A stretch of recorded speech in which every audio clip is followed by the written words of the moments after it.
Hello everyone and welcome to History of the Second World War, episode 126, the September Campaign Part 18, Mopping Up. This week, a big thank you goes out to Paul, Ernie, Elijah, Anders, John, and Mike for choosing to support the podcast by becoming members. With their support, they get access to ad-free versions of all of the podcast episodes. You can find out more at historyofthesecondworldwar.com/members.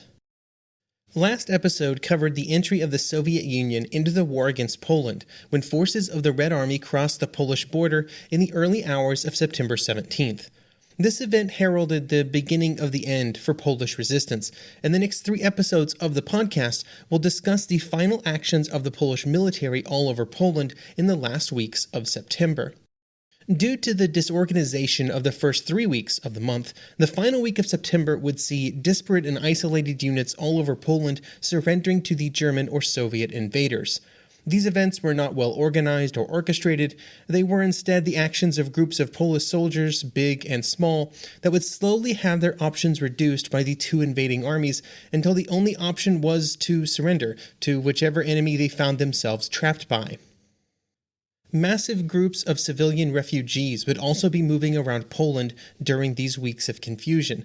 These masses of people are important to keep in mind because while most of the discussions in the history books, to be honest, on this podcast, are about the actions of military units and their soldiers, everywhere they traveled, they would have been surrounded by exhausted civilians who had fled in fear of the invaders. In Blitzkrieg Unleashed, Richard Hargreaves summarizes one example of what it may have looked like to be a part of a large group of Poles fleeing from their homes. In this case, he's using those who left Łódź in the early days of the invasion. Quote, "A terrible panic seized people. They fled blindly. People crossed ditches and later went across country through fields. The cries of animals, screams, and calls tore through the air. We heard the sobbing of despair, chaos, and confusion, mixed with a mad urgency, and dominated.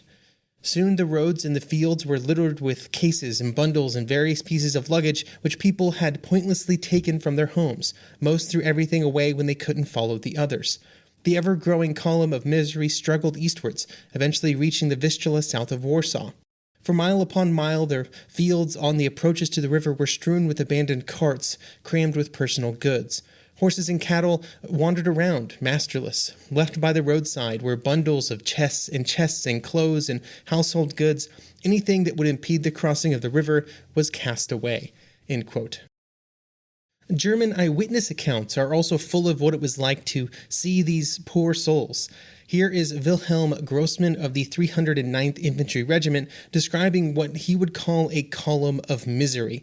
Quote, "Miserable wagons, heavy farmers' carts, carriages, carts, pedestrians, cyclists, cattle driven along, miserable, worried figures wrapped in rags, sad, serious faces, lips pursed together, tears in their eyes, curious looks from children." End quote. Here is German infantryman Werner Flock describing what his unit found in one village that they entered which had previously been visited by German soldiers. Quote, "Eerie ruins rise up from the ground and the ruins smolder. The smoke is blacker than night. It licks with ravenous greed and bright flames, cackles and pops, hisses and stews. Sparks fly up in the gray sky. Beams moan, groan, ache in the heat, and collapse, and a swarm of sparks rise up like a living soul. The horror peers out of houses which line the road through broken and smashed windows, while the flames of neighboring fires play their game of sparks against panes which have remained intact. We don't want to believe our eyes. We never saw such a scene, or had we only dreamed of such scenes in war. It's almost too much for today. We look and stare, we listen for the confusing sounds of burning barns and houses, and think for a second the harvest is in.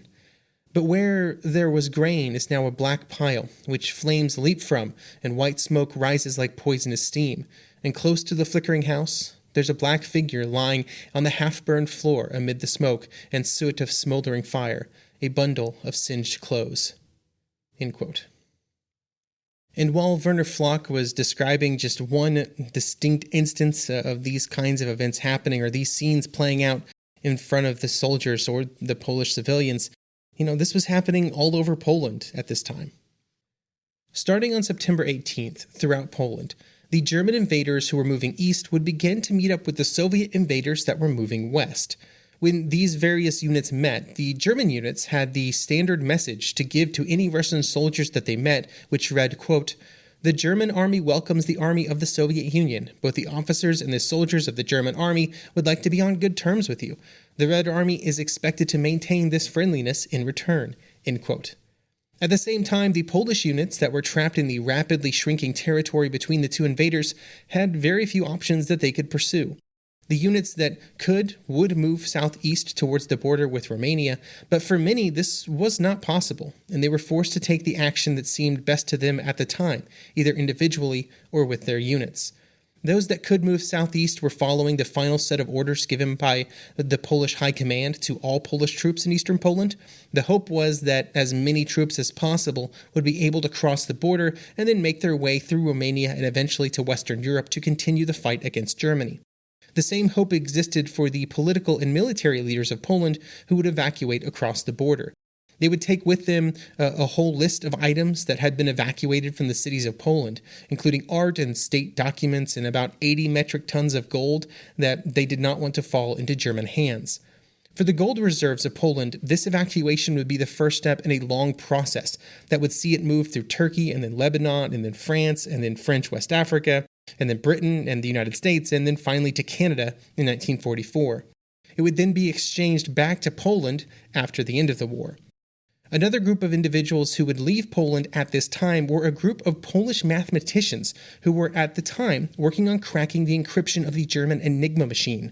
At this time, the Poles were the most experienced German code crackers, and due to the importance of their work, they were evacuated from Warsaw quite early, on September 6th, taking 2 intact German Enigma machines with them. They would find their way to Britain to continue their goals by helping British cryptologists working to crack the German encryption. Most of those who were evacuating found themselves in a rough position. Sure, they were able to save their own lives, with the hope of eventually finding their way to Western Europe, but they had to do so without their families, or most of the people that they knew. Soldiers and airmen who were evacuating with their units left behind those that they loved to a very uncertain fate.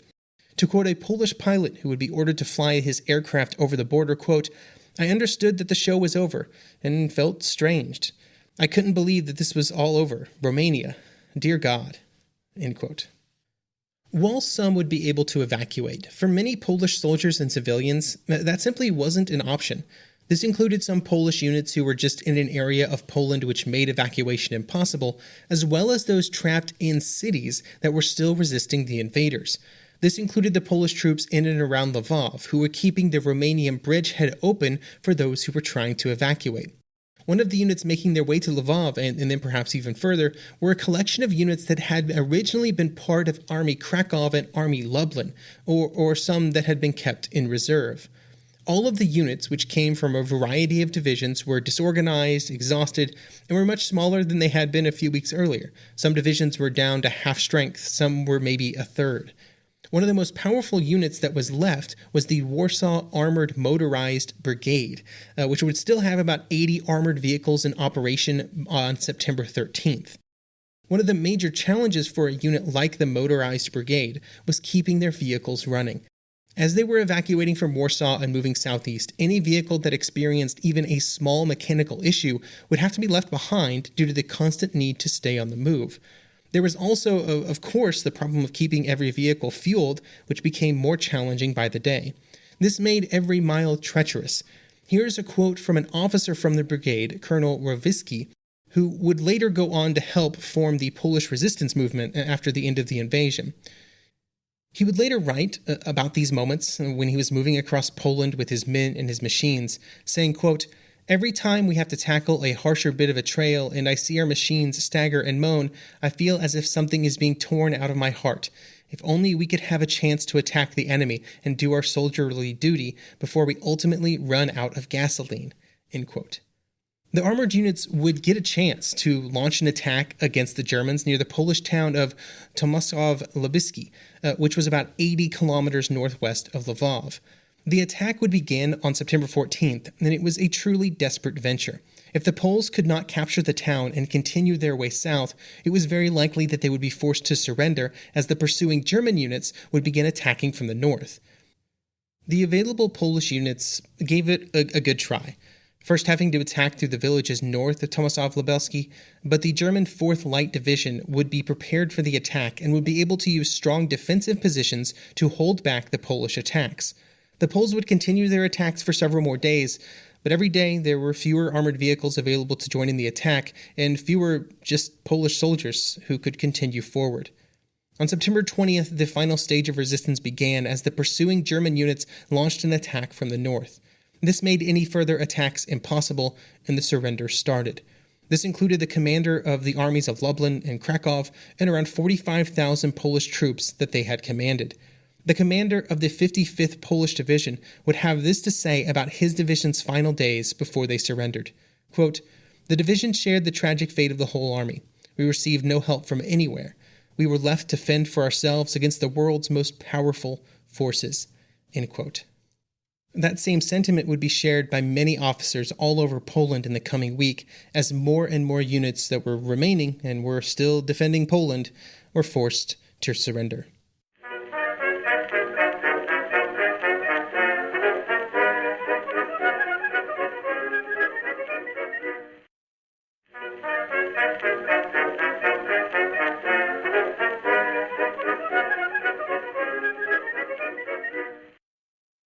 The troops northwest of Tomaszów-Lubelski had been trying to break through the German defenses so that they could reach the city of Lwów, where Polish troops had been preparing for the coming German attacks as early as September 10th.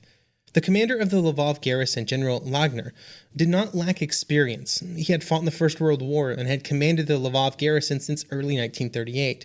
He and everyone else knew how critical holding the city was to maintaining the route to Romania, and so a series of layered defenses were constructed around the city.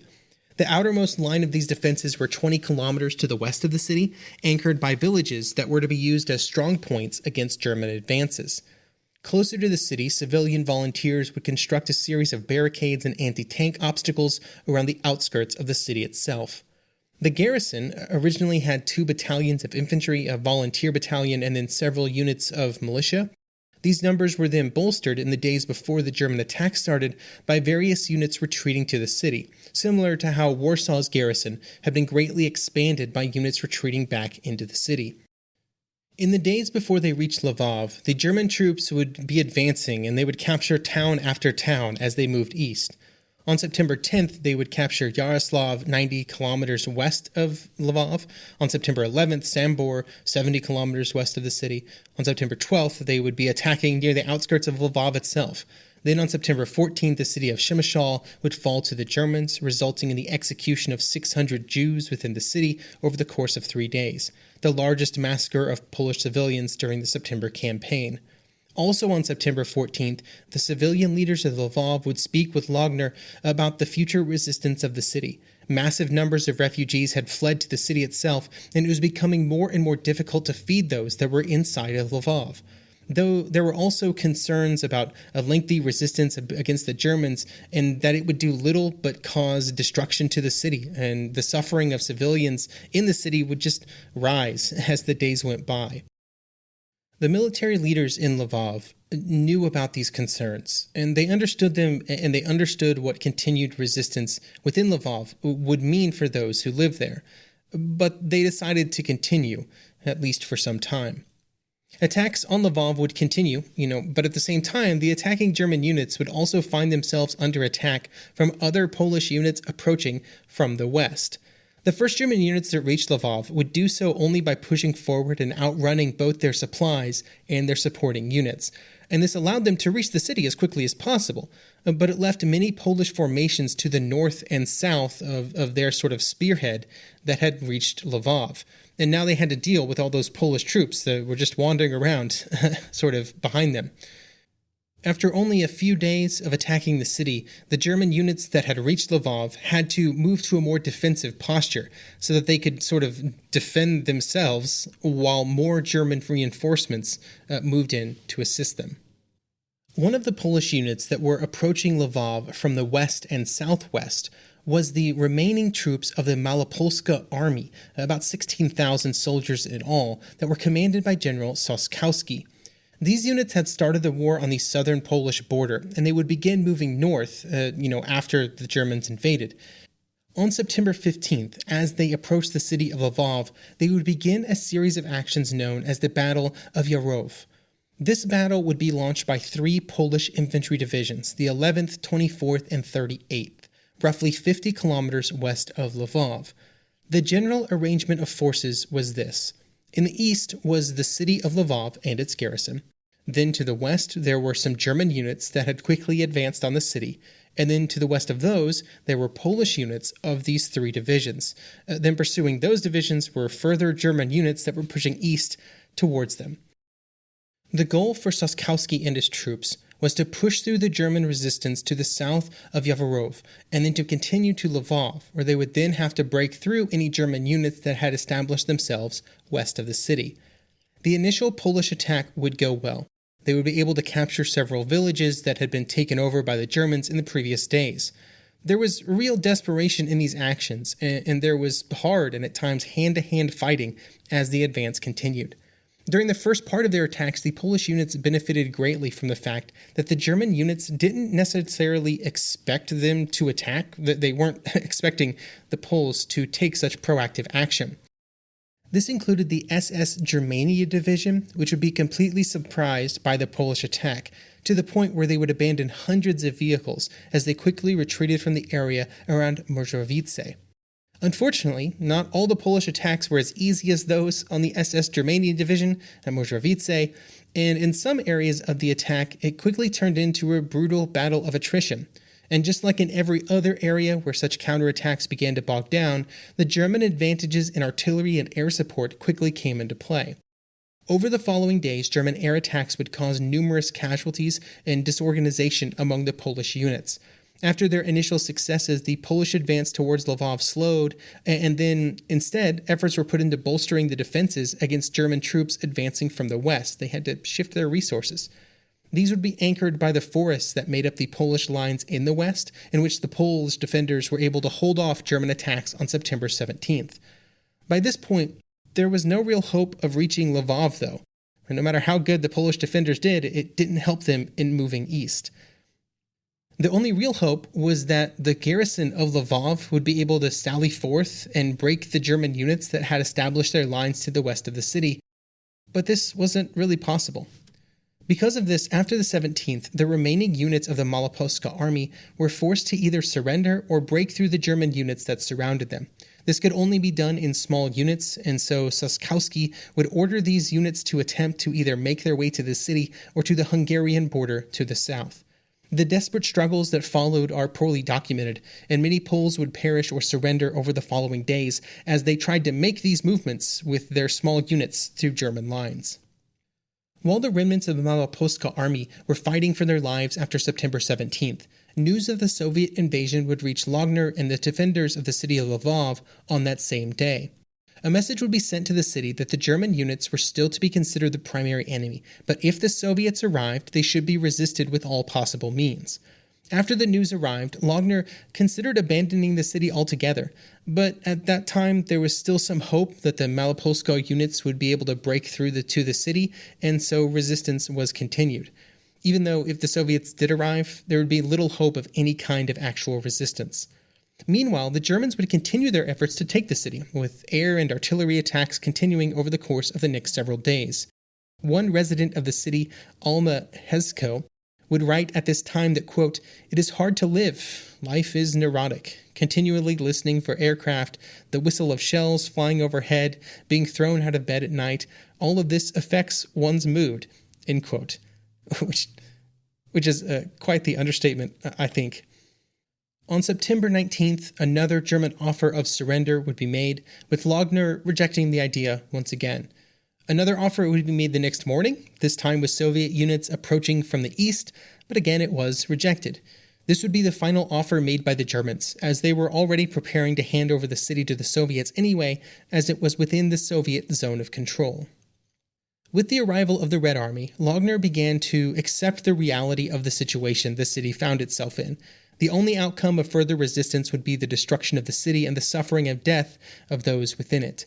Ammunition, food, and water were all in short supply, and with the rapid advance of the Red Army, any small chance of reinforcements or support from outside of the city evaporated. Longner and his staff would have lengthy conversations about the possibilities open to them, but the options were limited. All of the options were also bad, but at least through surrendering, the suffering of the civilian population of the city would be limited. On September 21st, Longner would arrange for a meeting with the Soviet commander outside the city, and on the morning of the 22nd, the Soviets accepted Longner's surrender of the city and its garrison under very favorable terms, including the ability of men to return to their homes, while all officers would be allowed to leave Poland. Later that day, the troops would surrender their equipment in the city, and they would begin marching out to the specified points east of Lvov.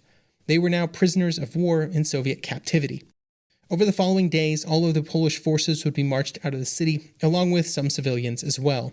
While Longner had negotiated very lenient terms for his men, while those terms had been accepted, the fate of those men was far from a happy one. Many would find their end in the Katyn forest, along with thousands of others. In the city, at least initially, the news of the arrival of the Red Army and then their entrance into the city was not seen as entirely bad by everyone. Some preferred the Soviets to the possibility of the city following under German occupation. One resident of the city, Lala Fishman, would later write, quote, "Small wonder, then, that when the Red Army entered the city it was a gala event and the cause of much rejoicing by the populace. Thousands of Lvovians turned out to greet the Soviet troops. The Soviets marched in columns down one of the city's main thoroughfares, and the people who thronged the sidewalks clapped and shouted, while pretty girls skipped and capered alongside the soldiers, tossing flowers to them and strewing blossoms at their feet." End quote. Lala would still be in Lvov when the Germans returned in 1941, and she would survive the war and later write Lala's Story, the memoir of the Holocaust, which is where that quote came from. Regardless of how they felt about the Soviet invaders and the Red Army being in the city, for the people of Lvov, the first phase of the Second World War was over. Although, of course, there was far more that would happen in the coming years. In other areas of Poland, resistance would continue. Next episode, we will move from southeast Poland to the Polish capital of Warsaw to cover the final days of the siege of the city.